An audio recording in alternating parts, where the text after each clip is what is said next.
everybody, it's your favorite future nurse KIYA, and I am back again with a new video. If you are new here, hi, my name is Micaiah, and I am an RN student, and I make content for other nursing students. So if you are a nursing student and you're interested in this type of content, make sure you hit that subscribe button down below, as well as hit the bell so you'll be notified every single time that I post. Also, today's video is going to be sponsored by my own company, Nurse KIYA LLC, and as you can see, we have these cute badge reels. It says Nurse in Progress on them. I do have them for sale on my website, so if you go to www.shopnursekiya.com, you can order one of these badge reels. They fit perfectly on any badge. This is my work badge, just like I got it turned over. Don't need to know where I work. It fits perfectly on your badge. It's great quality, heavy duty, and it will last a long time. So if you are interested in purchasing one of these badges, like I said, head over to my shop, shopnursekiya.com, and excuse my dog. You can purchase them. They are $10. So today's video was requested by Miss Tanisha Washington. I'm hoping I said your name right. And in today's video, as you can see by the title, we're going to be talking about how I passed anatomy and physiology. I'm going to keep it real with y'all because that's all I know how to do. I'm going to keep it 100. It took me 2 times to pass anatomy and physiology. I took it once and I retook it. So I took the class twice. And I can't say anatomy and physiology is a hard class, especially in a nursing program. So I completely understand your pain if you're struggling through anatomy and physiology, if you feel overwhelmed and everything. I've been there, and it is an overwhelming class. So in today's video, I came up with 10 tips that I personally use that help me pass anatomy and physiology. Now, I'm not going to lie to y'all and say I made straight A's through anatomy and physiology, because I didn't, but I definitely did pass. I think I ended up passing with a B. So to me, it's good in my book. So like I said, I have 10 tips, and I have them split up between lecture and anatomy and physiology lab. So if you see me looking down, I'm looking at my phone. I have my notes here on my phone, and we're gonna jump right into the video. So we're going to start with my 5 tips that I have for when you are in A&P lecture. Tip number 1 for when you're in lecture: record the lecture. This will make it easier for when you're studying or rewriting your notes for you to go back and actually listen to what the professor said for that specific area that you're studying. So if your professor said something really specific when it came to the endocrine system in the kidneys or whatever, if it's really specific to the test, you can go back in your notes and listen to what they said exactly, word for word, so you don't mix up information, or maybe you get to hear it a second time. So for some people, if you hear it more than once, it connects. So it's important to record your lectures. That way you can go back and you have that lecture to keep replaying if you need to hear it more than once. That way you can make sure you have the information down pat. Number 2, ask questions while in class.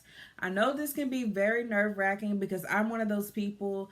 I don't want to ask questions in class because I don't want to look like I don't know anything. And so sometimes it can be intimidating to raise your hand and ask questions while you're in class. But asking questions while you're in class is probably one of the most helpful things that you can do, because if you ask your question right then and there, you can get the help that you need from your professor in the moment, instead of having to email back and forth and wait on your teacher to respond, or having to set up an appointment for office hours. If you ask your question right then and there, you can get the clarification that you need in real time. So if you're scared to ask questions, it's normal. But I'm telling you, it will definitely help in the long run, because you can get the answers you need right then and there. Tip number 3 is going to have to do with if your school does discussion posts or homework assignments.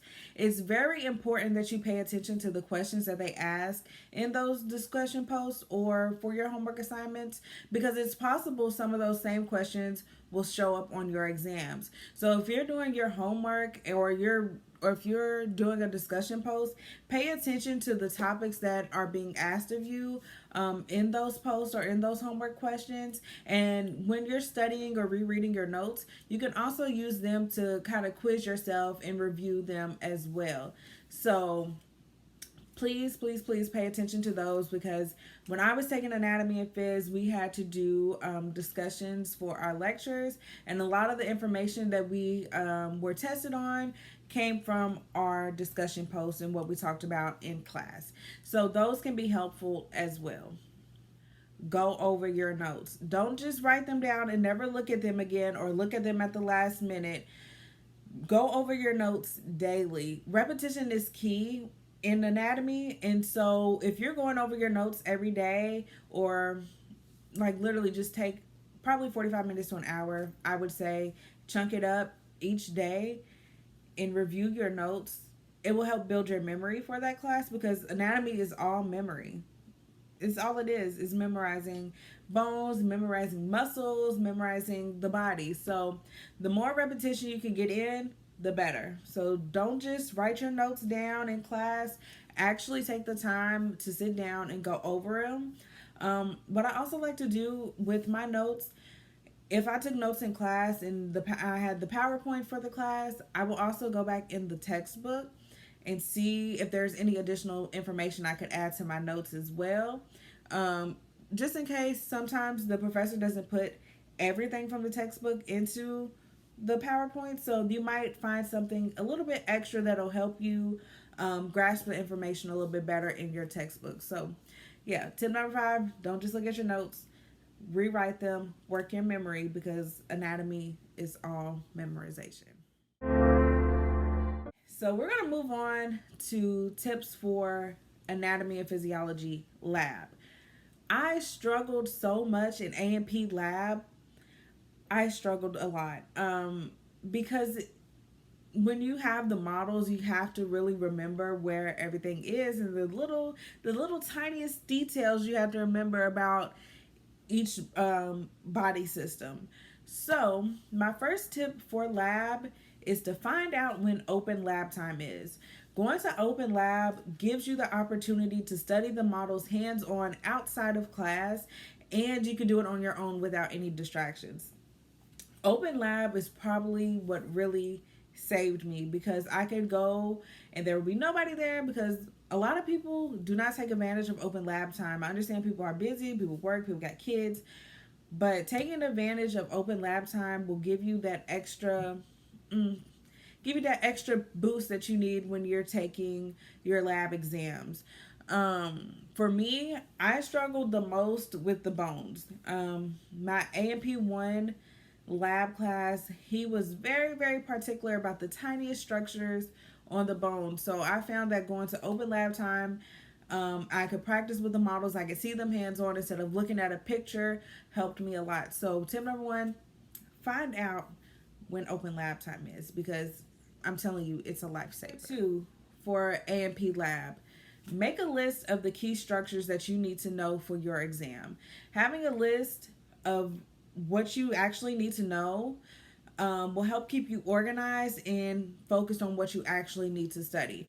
My professor would have a list of key structures that we needed to know for our exam. So I would print that off and take that to open lab with me. Or you can go by your syllabi. Normally it's in there. But make sure you have a list of the things that you need to know for that particular exam, so you can stay organized and you can stay focused on what you actually need to know, because a lot of times people overstudy. I'm one of those people.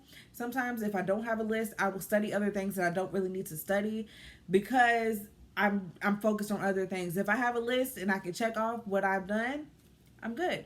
So make sure you write a list of everything that you need to know for that particular exam, so you don't overstudy and you're focused on what you need to be focused on. You got your list made. Now, what you need to do, which is tip number 3, label each structure from your list. Once you find that particular structure in open lab, whether it's a bone, a muscle, whatever it is, take a piece of tape or a sticky note and label it, and that will help build your muscle memory. So if, say, I needed to know what the fibia looked like. What I would do is I would lay out all the bones. I would pick up the fibia, look at the fibia, write it down on a sticky note, and stick it on there. And then I would go through everything in my list. And once I was done, I would take them all off and do it again. So repetition is key in anatomy. So labeling those structures over and over again really, really helped me. And it helped me memorize them because the more I write it and the more I can associate it with that bone or that muscle, I was good. I have two bonus tips for you. So my first bonus tip goes back to being in lecture. I really suggest getting into a study group of at least 1 to 2 people. Try not to make it too big, because if it's too big, people get distracted and you're not on task.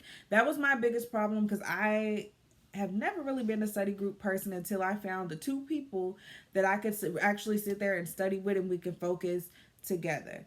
So find you a study group that you can meet up with outside of class, because you all can exchange information that will be helpful to each other. One of you may understand a particular topic better than the rest of the group, and you all can explain it to them, and that way everybody understands now. But the key to having a good study group is to make sure that everybody comes prepared and that everybody knows what they're going to be doing or what they're responsible for, if you all are splitting up topics, things like that. But study groups can be really, really helpful. Like I said, as long as they're not too big and everybody understands what they need to bring to the table. Lastly, my second bonus tip is to use YouTube for supplemental material. Y'all use YouTube for everything else? Y'all watching me on YouTube? Use YouTube as a resource. There is plenty of channels that you can look up that has helpful videos when it comes to anatomy and physiology, but also other topics as well, other classes. So two of the channels I really recommend for A&P, Registered Nurse RN. She has great videos regarding nursing, period. Like, she's one of the best YouTube channels there is for nursing education. There's also Simple Nursing. You can check them out. They have great videos as well. And Crash Course. Crash Course has videos on any topic that you need help. Those are my tips for passing A&P. And like I said, I know A&P can be very overwhelming, but trust me, it is doable. It's passable. And this is coming from somebody who had to take it twice. Once you figure out what works best for you when it comes to studying, trust me, you won't be able to be stopped. You will be just fine. And again, I want to say thank you to Miss Tanisha Washington for suggesting this video, and I hope that some of my tips could help you out. Like I said, these are things that I've used in my real life. I'm not making nothing up. These are things that I actually did to pass A&P, and I passed with the B, so thank God. Thank God. But yeah, that's all that I have for you all today. And like I said, if you all are interested in one of these Nurse in Progress badge reels, I do have them for sale on my shop. You can go to www.shopnursekiya.com and you can purchase one today. We do offer next day shipping, so if you buy one today, it ships out tomorrow. Also, do not forget to use the code SHOP when you're on my website to get money off your order. So yeah, that's all I have for you all today. If you have any other video suggestions or any comments, let me know if any of these tips helped you down in the comments below. I can't wait to see what y'all say.